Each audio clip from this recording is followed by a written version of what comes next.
Good afternoon, YouTube, and welcome back once again to Fat Cat Collections. Today, guys, I want to do a kind of a topic discussion video for Invicta battery replacement. Now, us Invicta lovers, us watch collectors, if you are a straight-up traditionalist, you're probably going to buy automatic watches, right? And don't get me wrong, I do understand. I do prefer an automatic watch as well, just to avoid having to ever buy a battery or really ever having to open the case back. Of course, that can be, you might have an issue with a watch. It doesn't matter across brands. If you look at brands like Rolex, they recommend their watches being serviced, I believe, every couple of years at the tune of about $500 to $600. So, of course, if you're going to have something that's extremely expensive, I don't want to call it an investment, but an extremely expensive purchase that you may consider getting rid of someday. Of course, if you're going to spend thousands and thousands of dollars on a Rolex, you're going to want to make sure it's pretty meticulously maintained, just so you can get your money back in case you have a problem. You don't want to have something fail in it, because we all know Rolex rips people off on their watches and, of course, their service. And imagine what it's going to cost to have your Rolex watch serviced, right? So, in my mind, if you're spending thousands of dollars, it's a smart idea to maintain the watch. But I can tell you that even if you don't, you're probably not going to have any problems with any of these brands, right? Again, take your own risks, okay? It's like anything else. You could spend thousands of dollars maintaining your car and have great luck with it. You could have bad luck with it. This doesn't really matter. Knock on wood. I mean, my vehicles, I changed oil, and that's really about it. When pretty much my mentality, and this is terrible to even say, but my mentality is if it ain't broken, don't fix it. That's not the right mentality with something that gets used quite often, so I do need to work on that. You would think the way I take care of things, I'm very meticulous. I should really go, follow the manufacturer recommendations as far as fluid changes, but I don't, and knock on wood, we're all good. Now, again, like with anything you spend money on, maintaining it is always a good idea. But let's face it, if we're spending $80 to $90, $100 on an automatic Pagani or Invicta, you're not going to take it and have it serviced, right? It's kind of, I don't want to use the word disposable because it's not what these are, but it is the kind of thing that you're not going to spend, pay labor charges to have, the thing maintained and yearly, you know what I mean? So it's just kind of a different ball game. Now, with Invicta watches, of course, or any brand watches, that are affordable, you're going to see a lot of them that are quartz. Only downside to quartz, you have to replace that battery. Now, let's talk about Invicta batteries. So Invicta uses a lot of different movements in their watches, and this video isn't just for Invicta watches, but the information here that I want to share with you guys is going to be a little more specific. I am building a list of battery replacement part numbers. So I looked online, and you really can't find a lot of information, just kind of a quick go-to reference to get the answers you want, really quickly, right? Now, it is, again, it's not rocket science. It's not like, oh my God, it takes so long. You can look at any Invicta watch. Go to Shop HQ or go to Invicta stores. Shop HQ is great because they have a lot of information there. I believe Invicta stores post as well, but a lot of other websites may not. So the nice thing about the Shop HQ website is that they're going to post the movement type, right? And a lot of the Invictas use the same movement. Now, that's not to state that there aren't automatic Invictas. It's not to state that there aren't, movements used depending on the year and, and different models, different brand movements. I know Invictas use TMI. I have an Invicta with an ETA or an ETA. I have, plenty of Rondas. But I think as a whole, if you're going to get a quartz Invicta, it's probably going to have a Ronda movement. Again, I don't want all the people jumping me and be like, well, that's not true. I know they use a lot of different movements, but I'd say the bulk of movements Invicta uses in their quartz watches is the Ronda series movement, the Ronda brand movements. Now, Ronda has a really great website. So without this video, you can very easily, just go to the Ronda web, look at the Shop HQ website, wherever you bought it from, find the movement used in that particular model watch, reference that on the Ronda website, which their website's great. Just go to the top portion of it where it says movements. If you have, let's say, a 5040D, that's going to be the 5000 class. So anything with the 50 will be 5000, and just like the 40. So just kind of keep that in mind. If you have a 5040N, 5040D, 5050, whatever it may be, that's the 5000 series. If you had a 30, 50, 30, 40, I'm not sure if those exist, but they're the 3000 series. So they make it very easy to find the movement. Now, the other one found a little bit more difficult to find on there, I think, was the Z60, and you'll see that they call it Z60. Not sure why they call it Z60. It's a Z60 movement. That one's found in most of the new Invictas coming out. So again, depending on whether you have the master calendar, they're all different depending on which model you have. So I wanted to put up just kind of a, it is kind of a basic spreadsheet, which I'll put a link to that spreadsheet in the description of this video, where you can actually find the battery number real quickly based on the movement. And I had most of the main movements. And if you look at mainly the main movements that Invicta uses, if we look at the watches that I have, and and that's kind of what I base this off of, because I'm with my watches I'm going to replace the batteries. We're going to talk about some of the tools you might need, but if you come to this channel and you're looking at, I know YouTube is a great resource for learning how to do things. If you do have a watch that needs a battery and you stumble upon this video, you very quickly click the link in the description. I'll list it as a battery replacement guide or something like that, and you could find the main calibers that I found with a lot of the Invictas. So you have a Z60, a 5040F, 5030D, 5050C, 8040N, 5040D, a few TMIs, and a few other movements. For instance, some of the Magnums, and the new Magnums have that secondary time zone with the very slim movement in it. A lot of them use a 1402 Ronda. So again, I will list on here, again, with the movements listed on this spreadsheet, if it doesn't say the name, assume it's a Ronda. If it has a name in front of the model number, like there's two on here, that's TMI, that's going to be the TMI company, right? And I'll add to this list as time goes on, as I replace batteries, as I do more research on the side. But these are going to be the main ones. So if you have an Invicta watch and the battery dies, most likely it's going to be one of these movements. And then I reference the battery. The good thing about these, a lot of the Rondas, they use the same battery. So you're either going to have the 394s or the 395 batteries. Now that is a Energizer part number. There's lots of cross-reference on these batteries. So if you see a battery listed somewhere that doesn't match that, there's many different batteries. So it just depends on what your, what battery you're using. I'll also put another link to a battery cross-reference chart. And this is by, let me see who this is by here. This is going to be by Maxell. And so on the chart, you'll see dimensions and stuff that we don't really care about. We'll see the Maxell part number, and then we'll see Energize, Duracell, Rayovac, Renata, and usually the Invicta movements, or the Ronda movements, excuse me, will have a Renata battery. So for instance, if we cross-reference the one I just sold, my Thunderbolt, the guy wanted a new battery put in it, so I went ahead and threw that in there as part of the deal. That used a, let me find the cross-reference here. That was pretty straightforward. It used a, if I can find it. Come on, where are you? I just had it. I'm drawing a blank here.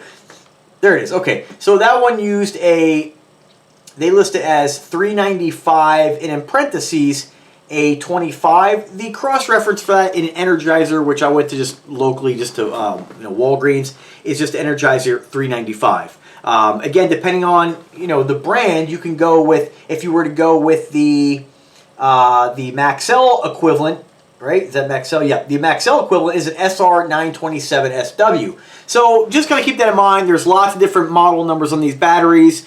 Use this chart as a tool to find the battery you're gonna put in your watch. Now, again, depending on where you live, what's kind of annoying is that, let's say you run down to Walgreens, you're all right, know what I need, $3.95. You get there, they don't have it. They have a cross-reference that you don't have. It's a good idea maybe to bookmark these links. They're very helpful and very useful. So if you get to a store, you can pull up your phone and just check the cross-reference real quick. If you don't bookmark these, it's pretty easy just to go ahead and you'll Google it yourself as well. But it's a good reference to have. Print it out, put it in your watch box, whatever's convenient for you. I will link to both these in the description, of course. What else? Now, as far as the replacement of the battery, I'll tell you, you're going to need a few tools, and I'm even lacking in the tool department when it comes to watches. So just to mention a couple tools, you should always have a little jeweler's hammer. You should always have a couple really small screwdrivers, which I happen to have a really small, some of these I just got with other watches, a really small screwdriver. Even this is not small enough.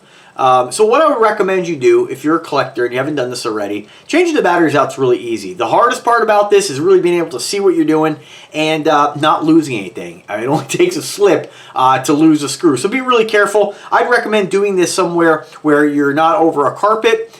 Maybe doing this somewhere where you have kind of a white background, like a white background, white desk, something like that. You be the judge. I did mine on my windowsill. It's a white sill, lots of light coming in, and I was very careful with what I was doing, right? But then many times I've sized watches and pins go bing flying across the room, and then I'm like, right? So anyway, just kind of keep that in mind. You're gonna need a toolkit of some sort. Believe it or not, these are just tools that I've kind of picked up over the years. I don't know if like Harbor Freight has anything. I will link in the description as well where you might want to pick up an Invicta specific toolkit. But I know a lot of times the Invicta specific toolkits are really just generic toolkits you can get on eBay. They just say Invicta on them, right? Now, one of the things that I find, you can find the screwdrivers, you can find all the stuff that most kits you're going to find are going to have the tools you need. What I do recommend though, if you do have bad eyes, get like some kind of like magnifying glass or something like that, or one that you put in front of you, or something you wear in your head. I don't have any kind of issues with vision close up, but I do recommend you really look carefully for the case back remover. And this is going to be the hardest item, believe it or not, to find to fit a lot of the Invicta watches. A lot of these kits come with a case back remover that just isn't big enough to fit the grooves on an Invicta watch. And it depends on the watch you're going to be removing the back. Sometimes they have kind of like this silly putty kind of stuff. You'll stick on the bottom of the watch and turn. I do recommend popping one of the links to kind of open up the watch a little bit so you have a little more room to move.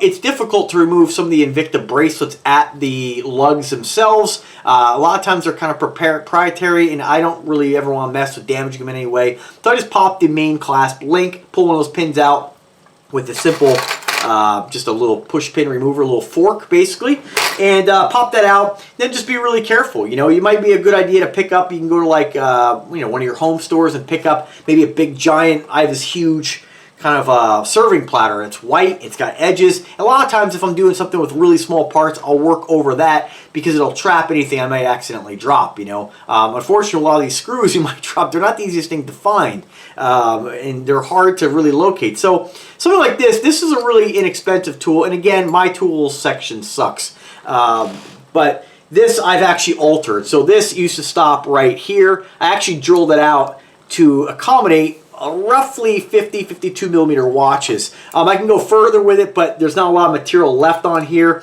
So I do need to pick up something a little better. I have seen a few videos, a couple of YouTubers, which really nice toolkits you can get. Again, just look around. I'm kind of cheap when it comes to stuff like this, so I don't mind spending money on the watch, but then buying the kit, I'm like, I don't want to spend $30 on a part. But this was really cheap, and that's why I altered it.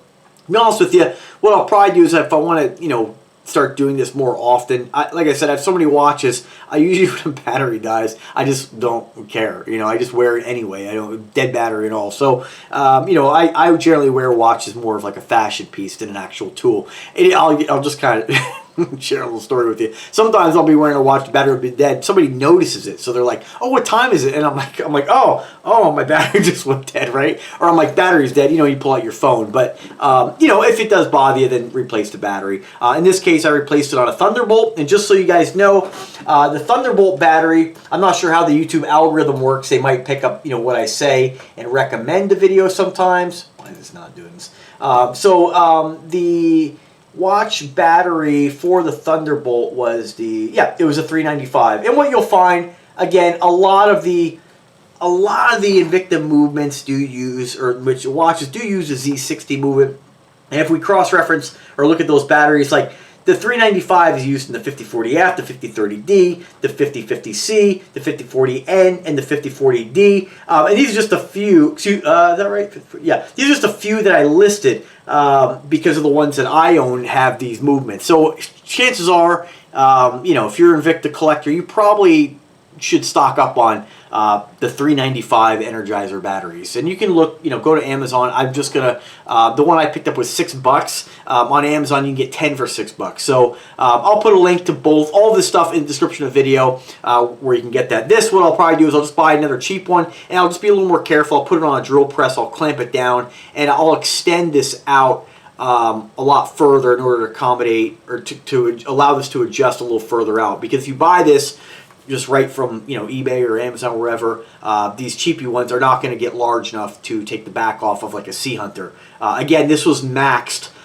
for a Venom and for the Thunderbolt. So, and again, remember a lot of times, the Invictas, they use adapter rings in their movements or in their watches. So a lot of times you might crack the back on one of your Invicta watches and you'll have a smaller movement with a larger adapter ring, and the case back kind of matches the movement. So a lot of times, just because you have a 55mm C Hunter doesn't necessarily mean that you'll need a larger tool than one to just work on a Thunderbolt or a 50mm Invicta. So it's different with every watch. But again, this is just a resource. What I wanted to do was just because I noticed that nobody really had anything like this that I could find.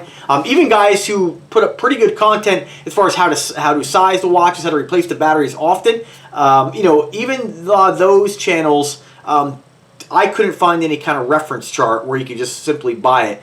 And I'll tell you that anytime I've had to replace a battery, usually it's been kind of on the fly here, where some guy's like, oh man, he's like this case, he's going to buy the watch. He's like, I really want it to work when I get it. I don't want to deal with the battery. It's kind of a deal breaker, so I'll go ahead and do it just to avoid losing that particular sale so I can get something else, right? So I wanted to put this up there. I hope this is helpful for some of you. Like I said, when I'm looking, I'm like, all right, well, where am I going to find this now? I have to find the movement, and it doesn't take me that long. Again, Invicta makes it really nice to be able to find the movement, and Rhonda's website is fantastic for being able to find the movements, or the battery. If you do go to the Ron, let's say you check my list and you don't feel comfortable with just believing what I say with the 395 batteries or any battery that I list on that, when you do go to Rhonda, I just want to tell you guys, when you do go there, just so you're not looking around, wasting too much time looking.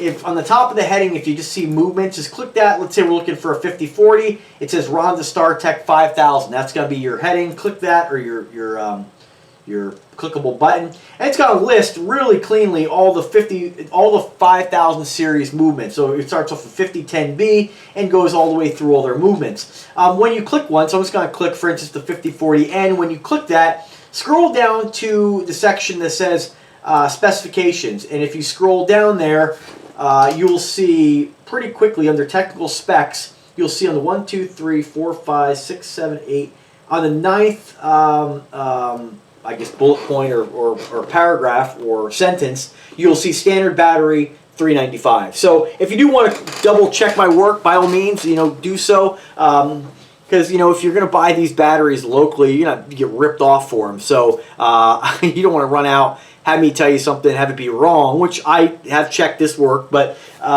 just if you want to be, they always say, measure twice, cut once. And it also tell you the battery life on here. So with like a 395, you're going to get 54 months. And I always tell people with the batteries, because it's a hassle to change these out. The screws are so small. You got to be really careful getting those all back in. Do get a nice tweezer. But make sure that you are very careful with putting these batteries back in the watch. A lot of times they have a plate to hold that battery back in. Keep in mind also, when you put that battery back in, you're going to want to look at it, make sure it's working, right? Just to double check. I found that you have to put the back plate on and screw that down. It's too bad that the Rondas don't have kind of a back plate for the battery that slides out of the way or something like that. It's too bad you have to remove that screw in its entirety in order to pull that plate off, and it's really small. So again, everybody feels more comfortable doing things than others. So if you are worried about it, you can take it to a watch repair guy. I don't know what they charge. I don't think in today's day and age you're gonna pay less than 20 or 30 bucks. That's kind of a lot of money to slap a battery in. So I do encourage you to do it yourself.